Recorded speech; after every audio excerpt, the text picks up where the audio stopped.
A church full of grace. The News Church. 할렐루야. 한 주간도 잘 지내셨어요? 우리는 2주 만에 뵙네요.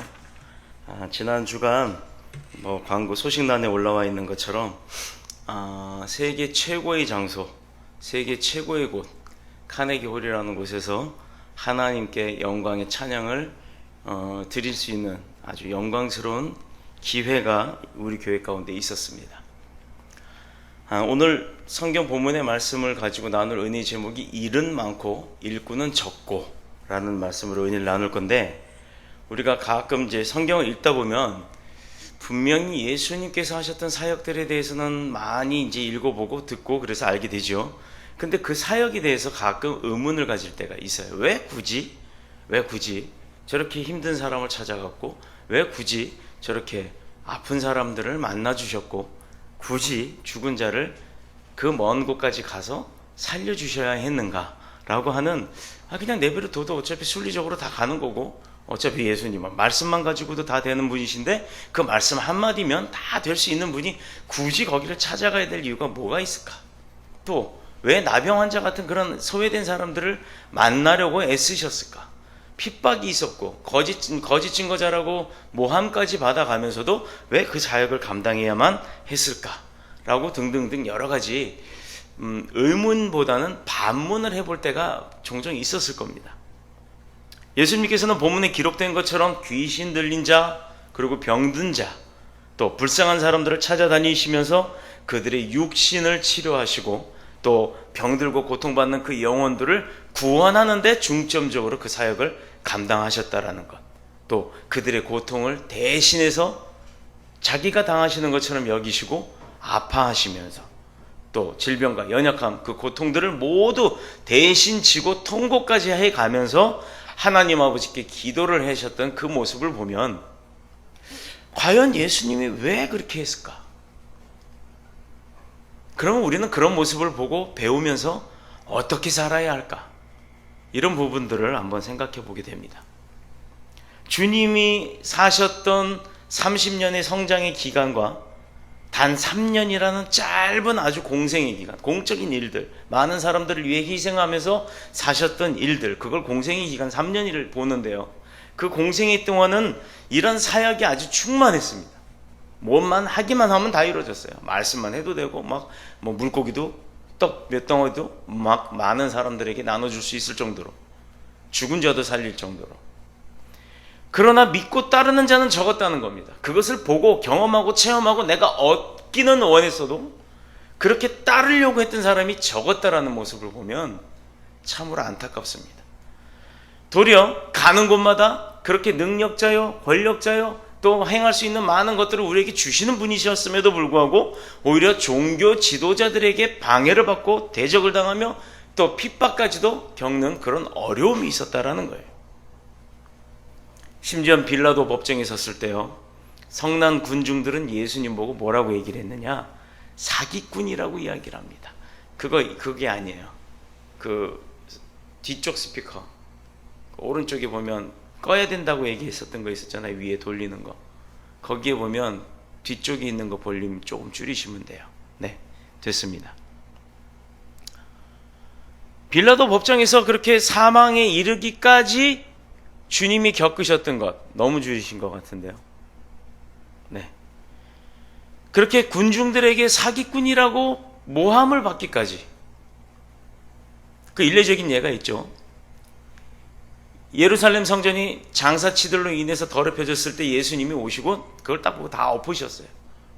몇 번 화를 내시지 않으신 분이지만 그때만큼 아버지 성전을 더럽혔던 곳, 기도하는 곳을 더럽혔다라고 해갖고 그때 화내셨던, 그럼 몇 번의 화 가운데 주님이 하신 말씀이 있습니다. 내가 이 예루살렘 성전을 부셔버리고 3일 만에 다시 재건하겠다라고 했을 때 사람들은요, 그냥 자기 자신의 눈에 그 눈높이에 보여지는 그 가치성을 가지고 이야기를 합니다. 뭔 이야기했냐? 아니 몇십 년, 아니 수십 년에 걸쳐서 그 성전을 만들었는데 그 돌덩어리를 3일 부셔버리고 3일 만에 다시 재건을 한다? 이건 말도 안 되는 소리를 하고 있네. 포크레인이나 어떤 덤프트럭 같은 그런 장비를 갖다가 사용하는 것도 아니고 그냥 한 사람이서 사람의 몸으로 그거를 한다? 그건 말도 안 되는 얘기다. 그게 어떻게 가능하느냐라고 당신은 사기꾼이야 라고 이야기를 했어요. 그때 많은 지도자들이나 바리새인들 같은 지식인들이 생각하기는 주님께서 할 수 있었다, 하실 것이다 라고 했던 그 이야기의 내면적 그 본질을 보지 못하고 그냥 겉으로만 보여는, 형식적으로만 보여는 우리가 세상적 눈으로 바라볼 수 있는 그런 건물에 대한 것을 의미했던 겁니다. 주님은 근데 결코 그것을 이야기한 것이 아니죠. 하나님의 성전, 하나님 앞에 세워져야 할 보람된 삶을 사는 사람의 모습, 또 백성으로서, 제자로서, 또 주님의 종으로서 살아가는 그 모습을 이야기한 것인데 불구하고 그 사람들은 성전을 무너뜨리고 그 건물을 다시 세울 것이다 라고만 받아들였던 겁니다. 그러니 당연히 말도 안 되는 이야기를 하니까 사기꾼이라고 이야기를 했던 겁니다. 그 당시 사람들은 특히 예루살렘 시민들에게 예수님을 만나고 그분의 가르침과 사랑의 역사를 통해서 많은 구원의 기회가 그들에게 있었음에도 불구하고 그 구원의 기회를 다 받아들이기만 하면 되는 거였어요. 주님이 하시는 일, 주님이 살아계신 그리스도시고 하나님의 살아계신 아들이시라는 것을 인정만 했으면 그들은 이미 다 구원을 받았을 겁니다. 그런데 그가 그 앞에 있음에도 불구하고, 보여짐에도 불구하고 그것을 의심했다라는 겁니다. 너무 많은 능력, 너무 많은 권세, 또 너무 많은 행사를 통해, 또 그 역사를 통해서 이루어지는 증거들이 보여지니까 오히려 그것을 믿지 않더라 이 말이에요. 그럴싸하고 그럴듯하고 내 생각에도 그럴만하다라고 싶은 그런 사기꾼들의 감언이설에는 잘 넘어가면서 이건 뭔가 좀 허황되고 있을 것 같지도 않고 될 것 같지도 않다라는 주님의 진실된 말씀에는 부정을 하는 겁니다. 예수님께서 그리스도이심을 부정했고 그가 하나님의 아들이심을 인정하지 않았다라는 것, 그리고 그의 놀라운 능력, 그리고 사역들조차도 귀신의 힘을 빌려서 한다라는 것, 그렇게 생각을 했다라는 거예요. 아니 그렇다면 한번 생각해 보세요.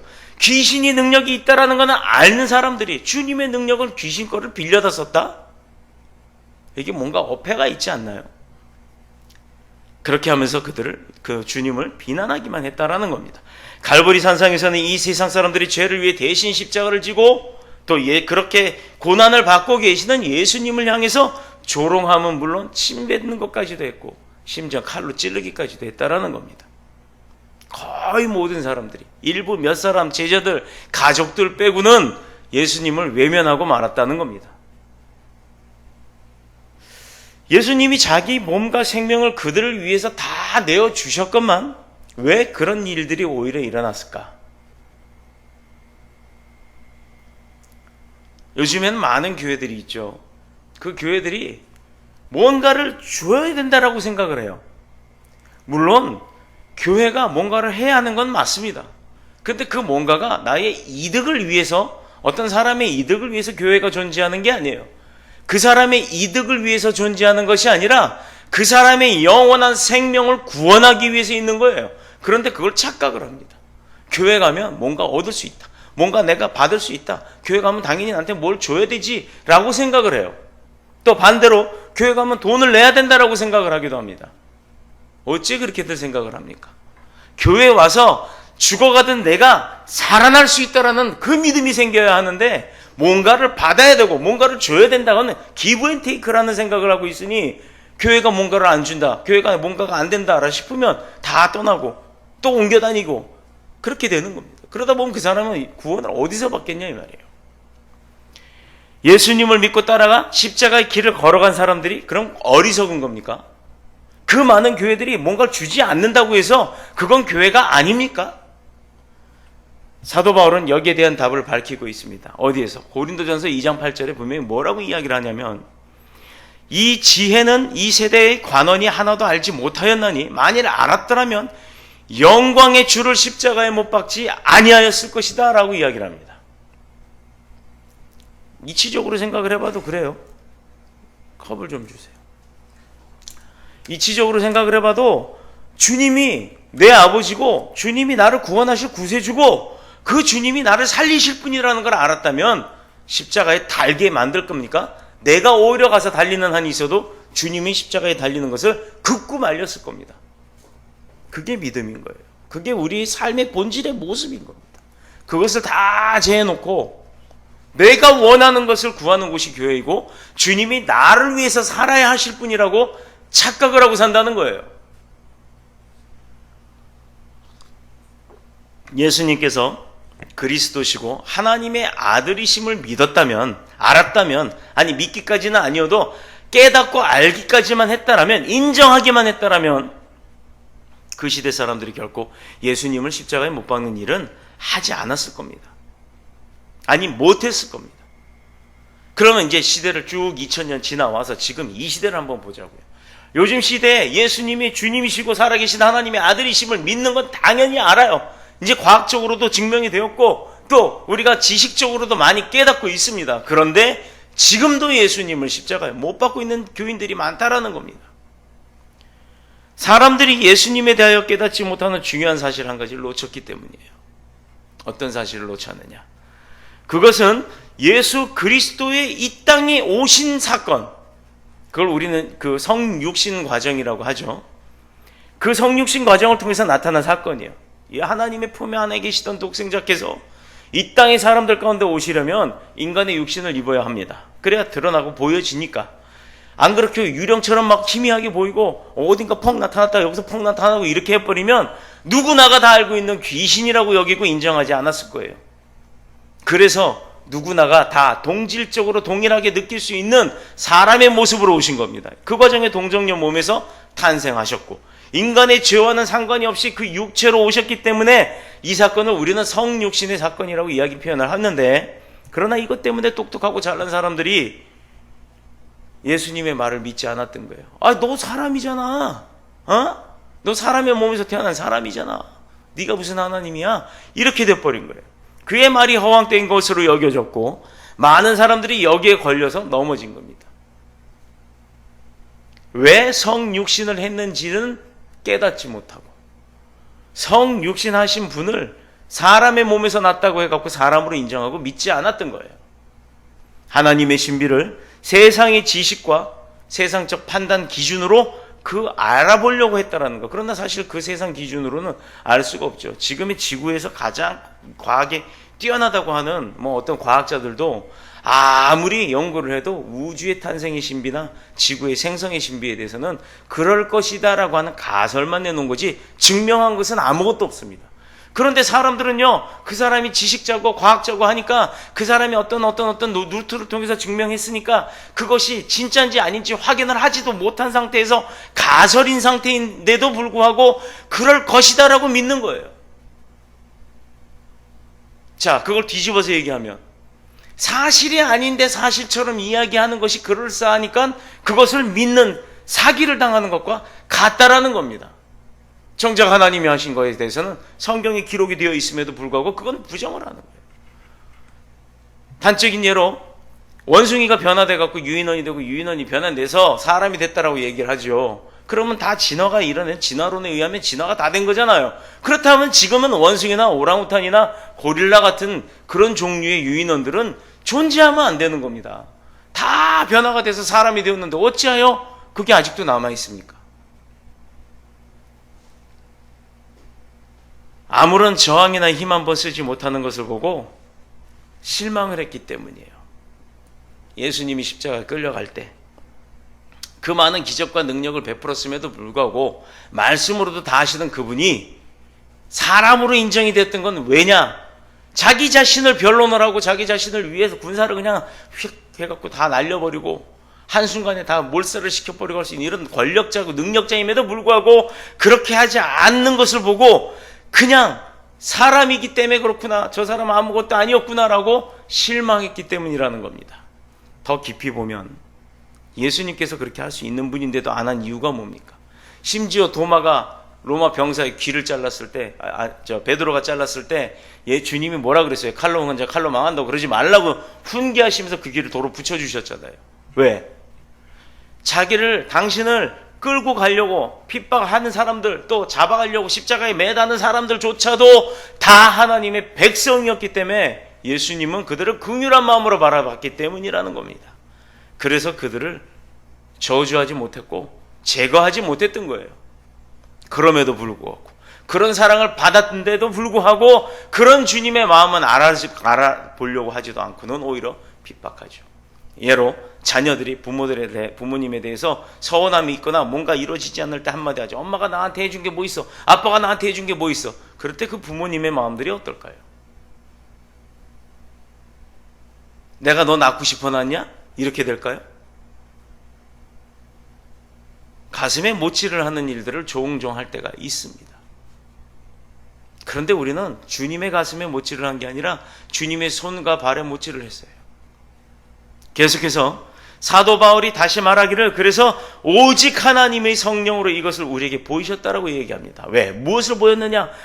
분명한 사실은 인간의 이 모습으로 왔기 때문에 그가 아무런 대책도 세우지 못하고 끌려가 십자가에 달려 돌아가시고 난 이후에 많은 사람들이 그들의 사람적인 인간적인 모습을 보고 실망했을 때 분명한 사실은 성육신의 사건은 인간의 지성과 이성으로는 판단이 되지 않는 거예요. 검증이 될 수가 없는, 깨달을 수 없는 아주 신비한 일에 속하는 겁니다. 하나님이 하시는 일이 그래요. 하나님이 하시는 일이. 선교 갈 때 이번에 우리가 선교 갈 그 선교 비용이 교회 재정이 없어요. 하나님, 이번에 카네기를 2주 동안 갔다 오면서 미국에 가면서부터 비행기를 타면서부터 제가 무슨 기도를 했냐면 산재되어 있는 많은 세상적 일들 그리고 교회의 일들, 한국에서 해야 할 일들 이번 사역을 준비하고 가는 날로부터 오는 날까지 내 머리에서 떠나게 해달라고. 그런 많은 산재적인 문제를 안고 놔두고 지금 사역을 하러 뉴욕으로 날아가고 있는데 하나님 남겨두고 온 일을 책임져 주세요 라고 기도를 했습니다. 제일 시급한 건 뭐였냐면 이제 석 달 뒤면 선교를 가죠. 선교를 가서 거기서 우리가 교회적 입장에서 써야 될 비용이 있어요. 개인들이 그 체류비 내는 그거 말고 거기에 선교를 가게 되면 교회에서 이제 해야 할 일들이 있습니다. 근데 그 비용이 거의 한 500만 원 정도가 돼요. 근데 그 재정이 없어요. 우리 지난번에 재작년에 갔을 때도 그랬는데 하나님 주셔서 갔다고 했죠. 저는 그걸 믿었습니다. 공항에 타고 비행기 타고 올라가면서부터 그 기도를 하고 올 때까지 전혀 생각 안 하기로 했어요. 오히려 그 사역에만 집중하기로 했습니다. 얼마나 사탄의 방해가 많았는지 몰라요. 가자마자 가는 날 마지막 비행기에서는 에어컨을 잠그는 그게 보장이 나 있어서 그 추운데도 불구하고 왜 그렇게 비행기는 추운지 에어컨을 온전히 그냥 온몸으로 다 맞으면서 갔더니 감기가 걸려버렸습니다. 시작하는 날부터 감기가 걸려서 내내 약을 먹고 쓰러지기까지 그런 상황이 왔을 때도 끝끝내 다 참석을 하면서 예배 준비를 했어요. 사역 준비를 했습니다. 거기에 약국을 가서 약을 사 먹기까지. 아시다시피 미국에서는 약 사 먹기가 쉬운 게 아니잖아요. 그런데도 다 살 수 있게끔 해주시고 심지어 한국인이 운영하는 그 약국을 찾아가게끔 해주셔요. 숙소 바로 옆에 있더라고요. 하나님이 하시는 일이 그렇더라 이 말입니다. 내내 그러고 왔습니다. 와서 오늘 통장 잔고를 딱 봤어요. 채워졌을까요? 안 채워졌을까요? 채워졌습니다. 할렐루야. 이거 하나님이 하신 거예요. 하나님이 하셨기 때문에 제가 이렇게 당당하게 말씀을 드리는 거예요. 선교 갈 수 있는 비용이 채워졌어요. 내내 하나님 앞에 그거 달라고 구하고 아무 신경도 안 쓰고 맡겨놓고 왔더니 오히려 내려놓으니까 하나님이 알아서 하시더라 이 말입니다. 이런 분이에요. 이런 일들이 어떻게 일어나겠습니까? 이런 일들이 어떻게 되겠어요? 누군가 가서 돈에 통장에다 집어넣어줬나요? 아닙니다. 입금한 사람은 아무도 없어요. 그런데 입금이 돼 있어요. 이걸 뭐라고 표현을 해야 될지 모르겠어요. 선교 가야 되는데 선교비 모자란다는 걸 아신 하나님께서 행하신 일입니다. 사도 바울이 다시 말하기를 오직 하나님의 성령으로 이것을 우리에게 보이셨다. 누구의 성령? 누구요? 하나님의 성령으로 우리에게 보이셨다라는 겁니다. 성령님이 하는 일이 그거예요. 하나님이 하시는 일이 그겁니다. 보이지 않지만 보이지 않아서 우리가 믿지 못하고 있지만 우리가 믿고 구할 때마다 하나님은 이미 받게끔 해주신다고 말씀하셨듯이 그렇게 우리에게 역사하시는 분이 하나님이시라는 거예요. 계속해서 고린도전서 2장 10절 12절의 말씀, 우리가 세상의 영을 받지 아니하고 세상의 영을 받지 아니하고 오직 하나님께로 온 영을 받았으니, 우리가 태어날 때부터 생영이 부어졌잖아요. 그리고 성령을 도우심으로 주셨잖아요. 이는 우리로 하여금 하나님께서 우리에게 은혜로 주신 것들을 알게 하려 하심이라는 겁니다. 자, 이 말을 풀이해보면 태어날 때부터도 우리에게 생명이 부어졌고 하나님께서 부어주셨고 예수님이 오셨다 가시면서도 우리가 불안해서 우리를 못 믿어서는 아닙니다. 우리가 자꾸 죄를 지으니까 불안해서 성령을 통해 우리를 도울 수 있는 그 성령님을 주고 가셨다라는 거예요. 그러니 내가 그 성령님한테 구합니다. 그 하나님한테 구합니다. 예수님한테 기도하는 거예요. 그랬더니 어떻게 하신다? 우리로 하여금 뭐를? 은혜로 주신 것들을 깨닫게 하신다는 거죠. 깨닫게. 뭘 깨달아요? 하나님이 주신 은혜. 그게 나 감동이 있어, 소름 돋았어, 이런 것뿐이 아닙니다. 내가 원하는 것들이 이루어졌고 또 주님이 원하는 것들이 우리로 하여금 이루어졌을 때 그 은혜를 깨닫게 하시는 거라는 거예요. 그러니 우리에게는 언제든지 주신다는 겁니다. 구하기만 하면 주신다는 거예요. 결론부터 말하자면 성령님의 도우심 없이는 성령님의 깨닫게 하시는 은혜가 없이는 우리가 그리스도가 하나님의 아들이고 인류를 구원하실 메시아 되심을 알 수 없었다라는 겁니다. 더군다나 성육신을 하신 사건 그 자체는 낮아지고 연약해지고 겸손해지지 아니하면은 이루어질 수 없는 사건이에요. 자, 우리는 누굴 보고 따라갑니까? 누굴 보고 따라가요? 예수님 보죠? 예수님 보고 쫓아가는 겁니다. 주님이 닦아놓은 길 가는 거예요. 그럼 우리는 어떻게 살아야 돼요? 주님처럼 살아야 돼요. 그럼 주님이 하신 일 우리가 할 수 있어요? 있습니다, 당연히. 주님이 행했던 것 우리가 할 수 있는 겁니다. 그러면 주님의 마음도 닮아야 하는 거고 주님의 성품도 닮아야 하는 거고 주님이 하신 일들도 닮아서 행해야 하는 거예요. 주님이 내내 오셔서 한 게 뭐예요? 섬김입니다. 봉사가 아니에요. 봉사가 섬김이에요. 섬김. 봉사는요, 어떤 대가성을 가지고 하는 게 봉사예요. 그리고 섬김은요, 대가성이 없는 겁니다. 내가 손해 보는 것 같지만 그 손해는 내가 보는 거예요. 그러나 그 손해는 하나님이 채워주시는 줄로 믿습니다. 허황된 이야기라고 생각하고 우리 전도를 거부하고 무시하고 대적하는 사람들이 있어요. 이 시대 사람들도. 그래서 우리가 그런 예수 그리스도를 닮아가야 하기 때문에 그 예수 그리스도를 증거하고 전하는데 그게 허황되다고 생각하고 비아냥 거예요. 시대가 가면 갈수록 점점 기독교인들의 숫자가 줄어갑니다. 개중에는 기독교인이라고 하지만 기독교인의 모습이 보이지 않는 크리스찬들이 있어요. 그들로 인해서 세상 사람들의 손가락질을 하는데 그들로 인해서 아버지가 욕을 먹습니다. 거기에 내가 포함되면 되겠습니까? 안 되죠. 죄는 내가 짓고 사건은 내가 저지르고 모든 걸 감당하는 건 아버지고 욕먹는 것도 아버지라면 이건 잘못된 거예요. 내가 죄 짓지 않고 내가 잘됨으로 인해 야, 누구네 집안 자식이냐? 누구네 아버지냐? 누구 자식인데 저렇게 잘났느냐? 했을 때 그 부모가 칭찬받는 것처럼 내가 잘해야 아버지가 칭찬을 얻는 겁니다. 그러나 우리는 알아야 합니다. 영혼을 사랑하고 불쌍히 여기는 그 마음에 우리가 전도는 계속해야 돼요. 전도를 계속해야 합니다. 전도를 받고 구원을 얻는 사람들은 우리가 결정하는 것이 아니라 성령 하나님이 그들을 정하시는 거기 때문에 우리는 전도하는 역할만 하면 돼요. 그거 받는다 안 받는다, 우리 교회 온다 안 온다 중요하지 않습니다. 기왕이면 우리 교회 와서 같이 사역을 하고 같이 섬기면 좋지요. 그래서 많은 숫자가 늘어나면 좋지요. 근데 많은 숫자가 늘어나면 거리도 많아진다는 거예요. 그들이 변화되어서 하나님의 충성된 일꾼이 되기까지는 그런 많은 일들을 감당해내야 하는 것이 우리의 삶인 것입니다.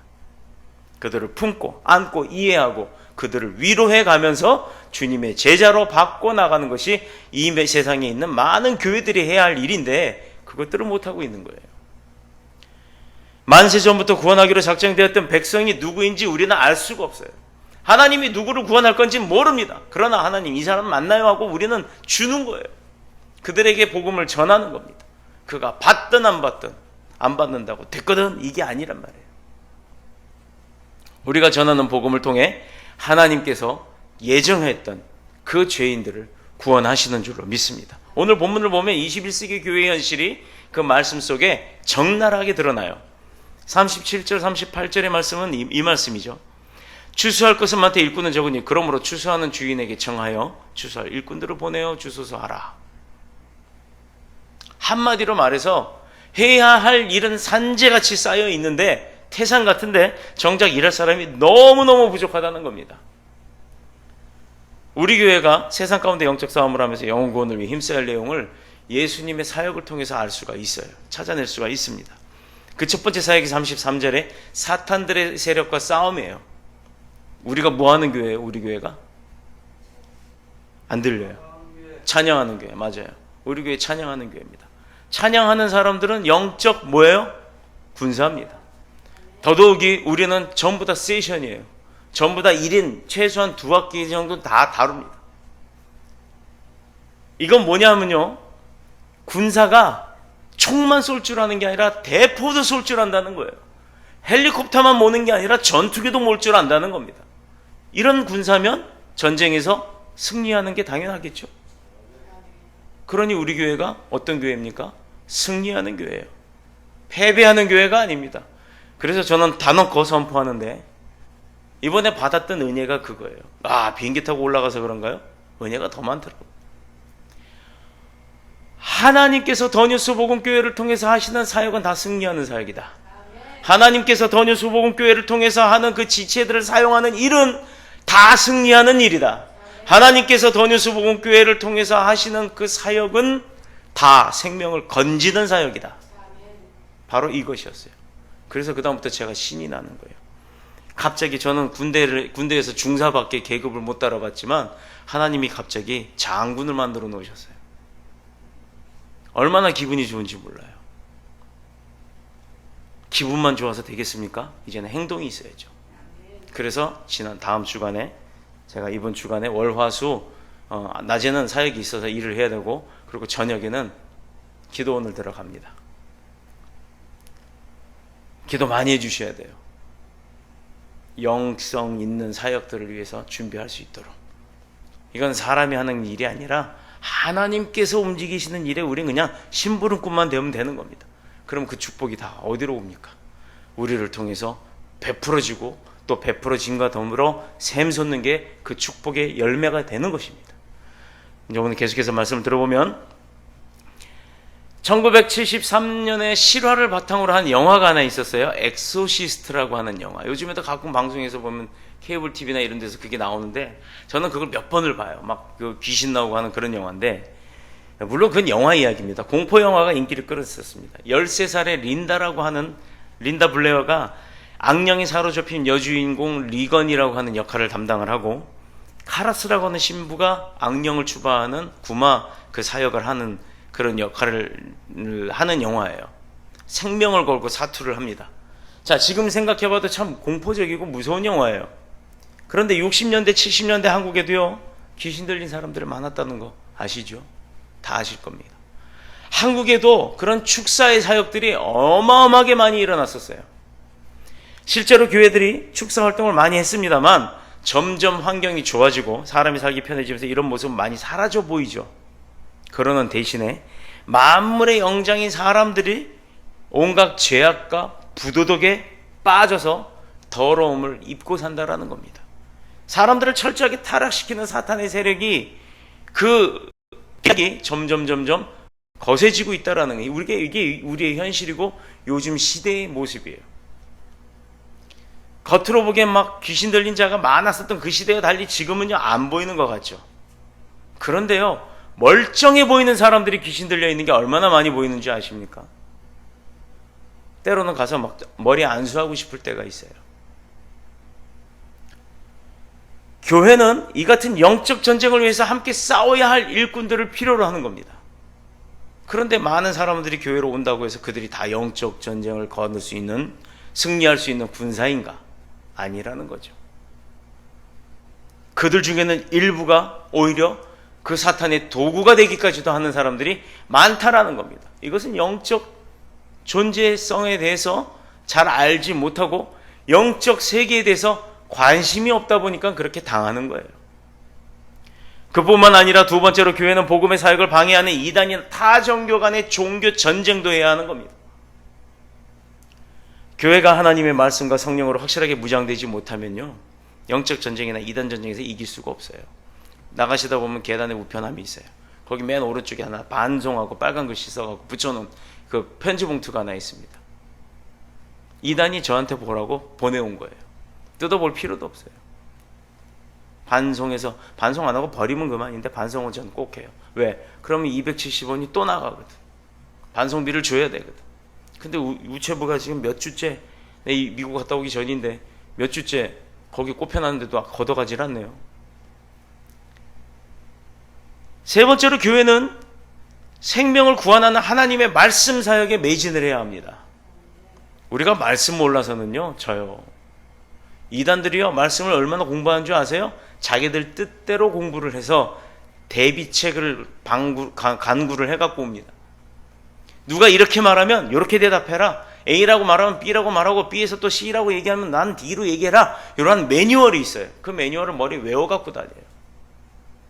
그런데 우리는 지금 주보에 보면 오늘의 말씀 구절 암송 해가지고 제가 매주 그 주보에다가 바꿔서 내드리는데 과연 몇 개나 1년이면 52주예요. 52주. 한 주에 한 구절을 외우는 거예요. 그러면 52구절을 외우잖아요. 근데 그거 관심이나 있나요, 사실? 잘 없어요. 물론 외우시는 분들도 있습니다. 말씀을 알아야 내가 말씀대로 적용을 하고 살죠. 예수께서 모든 성과 촌에 두루다니사 저희 회당에서 가르치시며 천국 복음을 전파하셨다고 합니다. 35절에. 예수님의 모범을 따라서 교회는 하나님의 말씀을 가르치는 일에 최선을 다해야 하는 거고, 그런데 지금 요즘 교회는요 어떻게 사나요? 주일 예배 한번 딸랑이에요. 딸랑 신자예요. 딸랑 신자. 그러고나 하나님의 백성이 의무를 다했다고 생각하는 사람들이 많아지기 시작했다라는 겁니다. 교회 입장에서, 목사 입장에서 또 그거 뭐라고 하면 교인들 나갈까봐 두려워서 말도 안 하고, 교회가 말씀 사역에 힘을 잃어가고 있다라는 증거입니다. 제자 훈련을 통해 이 같은 영적 전쟁과 영혼 구원을 통해 동량 같은 일꾼들을 키워내야 하는 거예요. 우리 교회는 몇 명 되지 않아도 여기 지금 제자 교육 수료 안 하신 분이 있으면 나와보라 그래요. 다 수료했잖아요. 모노미 교회가 사람들 몇 명 없는데 제자 교육부터 하느냐? 이럴 수 있습니다. 바로 이렇기 때문에, 이 말씀 때문에 하는 겁니다. 그러나 말씀을 가까이 하면요 어떤 삶이 생길까? 근데 대부분의 사람들이 사실 한 주간의 삶이 너무 바쁘고 힘들다 보니까 성도들이 말씀 배우려고 안 해요. 관심도 없고 힘들다고 생각하고, 나가려는 마음이 일할 때, 일을 하고 있을 때는 오늘 예배, 수요 예배니까 금요철하니까 가야지 하고 그 마음이 있어요. 그런데 막상 일이 딱 끝나고 집에 와서 씻고 어쩌고 하다 보면 그냥 오늘 하루 쉬자, 힘들다, 고되다, 가서 조느니 여기서 그냥 자고 다음 주엔 꼭 참석해야지라고 변경이 된다라는 거예요. 그러나 말씀을 가까이 하면 하나님의 은혜가 우리 심령 속에 충만하게 되는 거예요. 말씀을 통해서 세상의 죄를 이기는 능력을 얻게 되는 겁니다. 히브리서 4장 12절에 하나님의 말씀을 살았고 운동력이 있어 좌우에 날선 어떤 검보다도 예리하고 혼과 영과 및 관절과 골수를 찔러 쪼개기까지 한다 그랬어요. 우리 기도할 때 그런 말이에요. 골수를 쪼개도록 한다고. 뼈를 쪼갠다는 게 얼마나 힘든 건지 아세요? 웬만하면 쪼개지지도 않아요. 근데 이 말씀이 그 날카로운 칼, 정육점에서 그 다리 자르는, 뼈 자르는 그 톱, 그거보다도 날카롭다고 얘기를 하지 않습니까? 골수를 찔러 쪼개기까지 하면 또 마음의 생각과 뜻을 감찰하고 있다라는 겁니다. 내 생각과 내 마음을 말씀이 감찰하고 있다라는 거예요. 그렇기 때문에 허튼 짓 하지 않죠. 말씀은 우리의 병들고 죽어가는 영혼을 살리고, 말씀은 우리의 병든 육신과 우리의 썩은 정신세계를 일깨워주고 바꿔주며 지혜롭게 살게 할 수 있다는 겁니다. 명철하게 해준다는 겁니다. 새롭게 해준다는 겁니다.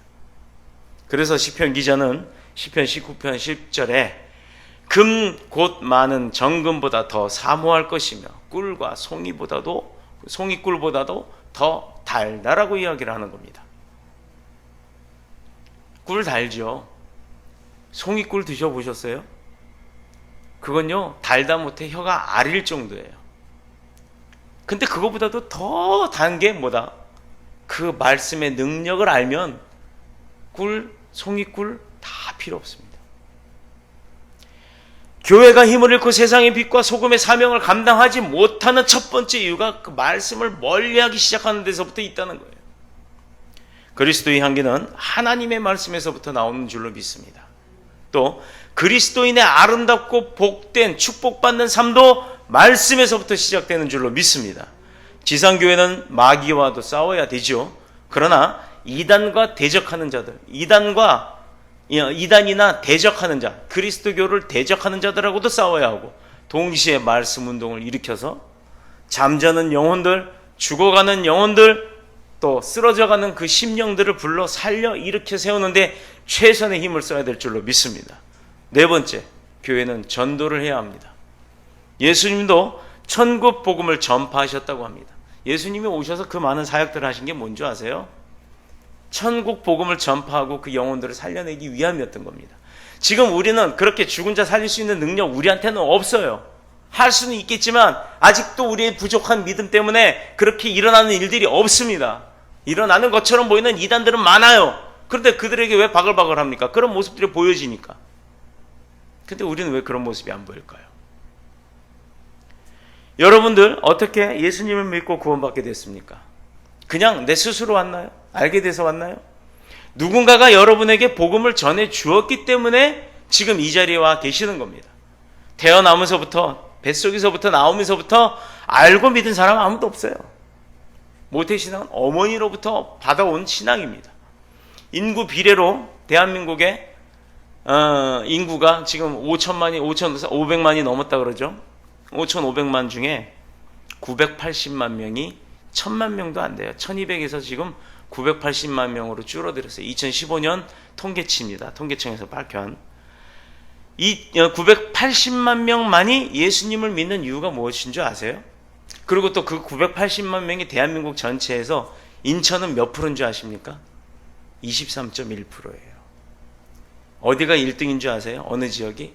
전북입니다. 2등은 어딘 줄 아세요? 전남이에요. 그리고 3등이 경기도입니다. 4등이 서울, 5등이 인천이에요. 이걸 부정적으로 보지 맙시다. 긍정적으로 보면 밭이잖아요. 얼마나 씨 뿌릴 곳이 많습니까? 근데 우리 뭐 하고 있죠? 지난 금요일 날 우리 주집사님이 아주 신이 나셨어요. 근데 그 신이 나신 모습에 나도 신이 난 거예요. 왜? 차를 탁 열어서 보여주는데 세상에나 차가 왜 이렇게 이뻐졌는지. 사람이 이쁘니까 차도 이뻐지나 봐요. 근데 거기에서 내내 차 구경하고 있는데 제 귀에다 대고 계속 이야기를 하십니다. 뭐라고? 현수막을 여기다 걸어서 이제 거기서 막 버스킹하고 찬양할 그거에 막 이만큼 꿈이 있어가지고 그 이야기를 귀에다 막 하고 계세요. 나는 차 구경하고 있는데.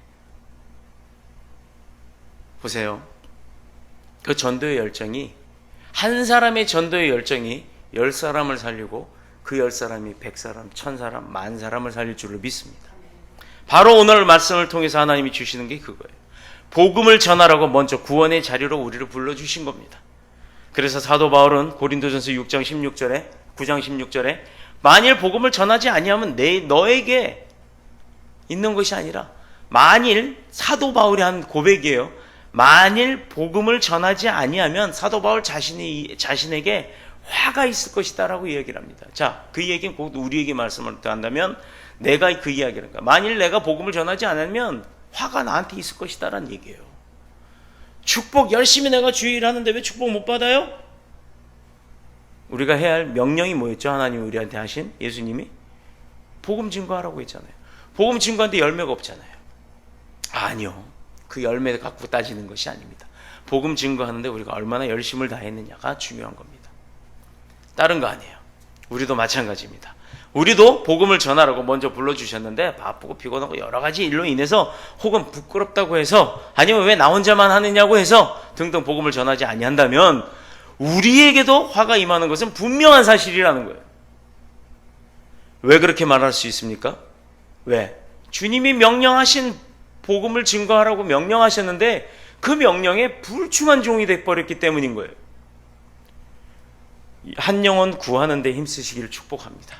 최선 다하시길 축복합니다. 한 영혼이 천하보다 귀하다고 하셨기 때문이에요. 한 사람 구원하기 위해서 몇 달, 아니 심지어 1년을 내가 거기에 매달려 있다 하더라도 그 사람 하나가 복음이 들어가면 하나님이 기뻐하신다는 겁니다. 수천만, 수백만을 전도하는 게 중요한 게 아니에요. 한 사람의 영혼을 구하는 것이 중요합니다. 다섯 번째로 교회가 힘써야 하는 것은 유리하는 양떼와 같은 영혼들을 불쌍히 여기고 사랑으로 보살피는 사명이 있다는 겁니다. 교회 안팎으로 봉사해야 할 일 많죠. 섬겨야 할 일 많습니다. 특히 신방, 위로하고 은혜 나누는 일을 위해서 주님, 권사님들, 집사님들 그 각각의 주님께서는 각각의 직분들을 세워주시는 거예요. 우리가 교회를 통해서 주시는 그 직분을 받을 때 하나님은 이미 하늘의 그 문을 그분에게 활짝 열고 계시는 겁니다. 은사와 능력과 축복을 우리 삶에 풍성하게 채워주신 거예요. 그냥 내가 꺼내 쓰기만 하면 돼요. 꺼내질 않아요. 일을 안 하니까. 필요한 게 없고, 일을 해야 필요한 게 있으니까 꺼내잖아요. 필요한 게 없으니까 찬장이나 장롱이 있어도 꺼내질 않는 거예요. 하나님은 그 문까지도 활짝 열고서 직분을 다 주셨는데도 불구하고 그 직분에 충성하지 못하기 때문에 내가 필요한 게 없는 거예요. 그래서 꺼내오질 못하는 겁니다. 그러나 이렇게 교회는 사방팔방으로 해야 할 일이 참 많아요. 아직도 제가 감기가 덜 떨어져서 오늘 설교하려고 아침까지만 해도 기침이 그렇게 나오더니 지금 기침 하나 안 했죠. 근데 입은 계속 말라요. 약을 먹어서 그런가. 그러니까 양해 좀 해주세요. 이렇게 교회는 사방팔방으로 해야 할 일이 참 많이 있습니다. 그런데요, 뭘 하자 해도 안 해요. 뭘 하세요 해도 안 해요. 뭘 합시다 해도 안 합니다. 그러면 뭘 해야 돼요? 그냥 왔다 갔다 시계추처럼 왔다 갔다. 무슨 은혜가 있고 무슨 축복이 있고 무슨 열매가 있고 무슨 결과가 있어요. 아무것도 없죠. 일이 없어요? 일을 만드세요. 일을 찾아요. 교회는 할 일이 많습니다. 내가 하지 않으니까 없는 거예요. 교회가 사람이 많으면 무슨 소용이 있어요? 교회가 몸바쳐 주님을 사랑하고 섬기는 그 일꾼이 없는데 아무리 많아봤자요, 사람들 교제만 있는 거예요. 교제 중요하죠. 근데요, 그 교제 안에서 영업이 이루어집니다. 그 교제 안에서 누구 시기 질투 비방이 이루어집니다. 이게 교회의 모습이 아니거든요. 교회는요, 그런 교회는요, 힘이 없는 교회예요. 아무리 덩치만 있으면 뭐합니까? 세상에서 손가락질 받는 교회입니다. 아무리 좋은 건물이 있으면 뭐합니까? 돈 못 갚으면 남한테 팔리고 뺏기는 건데.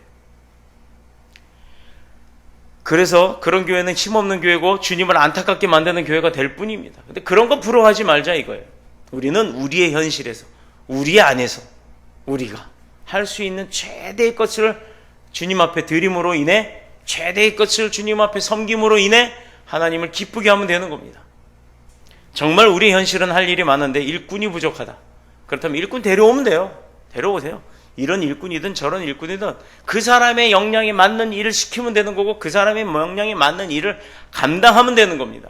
그가 이 사람은 이거밖에 못하는데 이 일 못한다고 뭐라고 할 이유가 없는 거예요.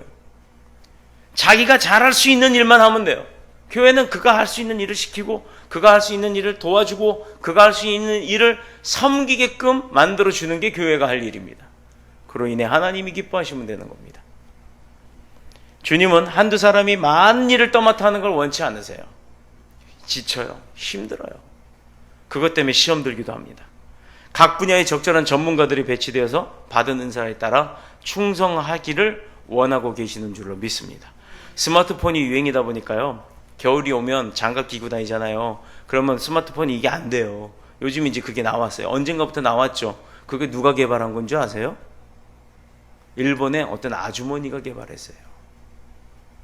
스마트폰 만질 수가 없다 보니까 일본 주부들이 이제 막 모여서 이야기하는 건데 막 장갑을 벗고 이거 하기가 안 돼갖고 나중에 어떤 사람이 손가락 요 부분을 잘라갖고 요것만 내놓고 다니면서 했었대요. 근데 그것도 손가락이 시렵고 불편하고 실이 막 풀어지고 그렇게 되니까 개발을 한 게 이 끝에다가 전기가 통할 수 있는 그런 거를 붙여본 거예요.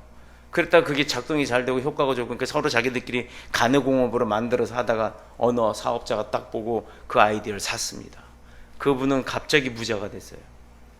근데 누구냐? 일본 어느 교회 사모님이세요.